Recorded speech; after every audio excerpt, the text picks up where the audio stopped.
Woodstock Fruit Festival, we'll see you there, August 20th, 28th, 2012. Question from Jen in Port Macquarie is hoping you could make a video about your experiences with drivers on the road, your ride around the world. What are your experiences on the road? Well, I've cycled a lot of places, Perth to top of Cape York, Australia. So just a lot of redneck areas there, but I had no problems except for maybe once you're in Queensland or certain parts of South Australia. Cycled Seattle down to LA, cycled all through Europe, Spain, Luxembourg, Belgium, Holland, Germany, France, England, Holland, Netherlands, and Asia, Singapore, up to Cambodia. Done a little bit of Central America, not a lot, but just Costa Rica. I've found Australians definitely, hands down, the winners of fuckheads on the road. America, I didn't get a single bit of road rage from cycling Seattle down to LA. Actually, one time, some kids in a car said, "Put your shirt on, you faggot." That was, that's alright. But Australia, man, I've had poles thrown at me, bottles thrown at me, cups of Coke thrown at me. I had a Big Mac thrown at me a few times. I could tell because, you know the smell of the Big Mac, the special sauce. Asia, no road rage at all, except for one time a Westerner on Koh Samui, or Koh Phangan, gave us shit for riding our bikes on the road. And we told him to get his fat fucking gut out of the way so we can keep riding. And then we threatened to fucking slash his tyres. But I don't recommend doing that, but that's, sometimes I get a bit fired up. But I don't think that's the best idea, to get fired up and to be violent. I've gotten into plenty of fights, that's why I do kickboxing and boxing.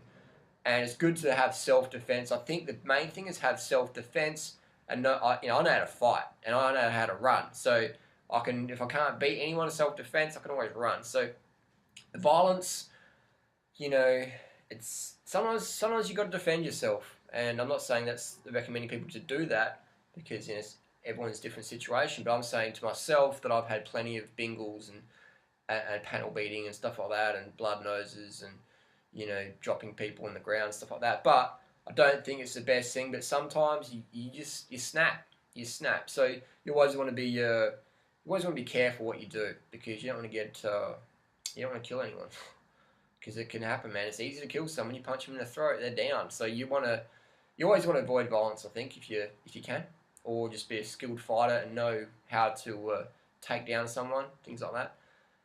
But you're best off just avoiding it. So my recommendations would be to live in areas where they're conducive to cycling. I don't like living in fucking redneck areas, because you just get into fights so much. I mean, I get into fights so easily.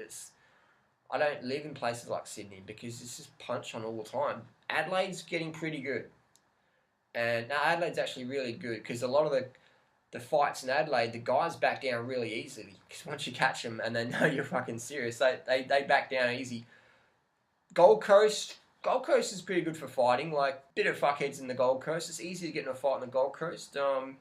Brisbane's pretty good. Darwin's pretty good. Cairns is alright. It's getting better. I think it's getting better, and the main thing is just do it, get out there. But I always live in areas where I can train with other cyclists, and now I'm into running. I train with other runners, and kickboxing. I always like to have a place I can train and spar with other Muay Thai fighters. So you want to, and then when you're in that area, you have more consciousness, you have less fuckwits, because the more people train, the more conscious they become in terms of being nice to other people and being considerate. So my tip there, Jen, would be to move to places that are more conducive to the lifestyle, because that's what I do.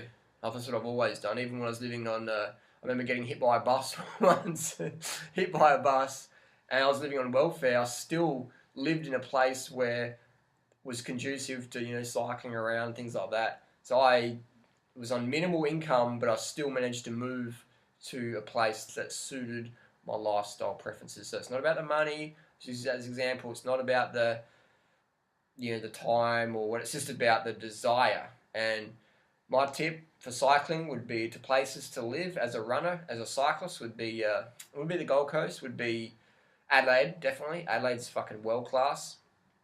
In Australia, in the US, I'd say New York's good if you're a runner.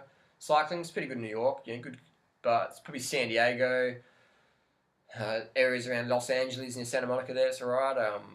Portland, Oregon's probably one of the best in the world. Boulder, Colorado. So you can just Google up best places to live in the world as a cyclist or a runner, and then just move to those places and find work doing what you love. And when all your work is play, we'll never work another day. And that's basically all I can say is go to where the best places are to live. The bottom line, move to where it's conducive to follow your heart, to follow your passion, to live your purpose. Move to those areas and do it as soon as possible. Peace. Thanks for watching. Click like, share, subscribe if you want us to do more of these videos. Post your comments and questions down below. And remember, if you're in a situation where you have to defend yourself, don't start the fight. Use minimal force and take down the opponent. Remember that if there's witnesses, you can end up in a court of law. So don't do anything you're going to regret. And use arm bars, use takedown maneuvers versus throat shots or head shots, because you can kill someone if you hit them hard enough. So you don't want to do that. So you don't want to do that just over a road rage incident. So be careful what you do. Do some training, learn some skill, and learn some finesse, some basic self-defense finesse, so you can control the situation versus the situation controlling you. Thanks for watching. Stay out of jail, and we'll see you on the road. Peace.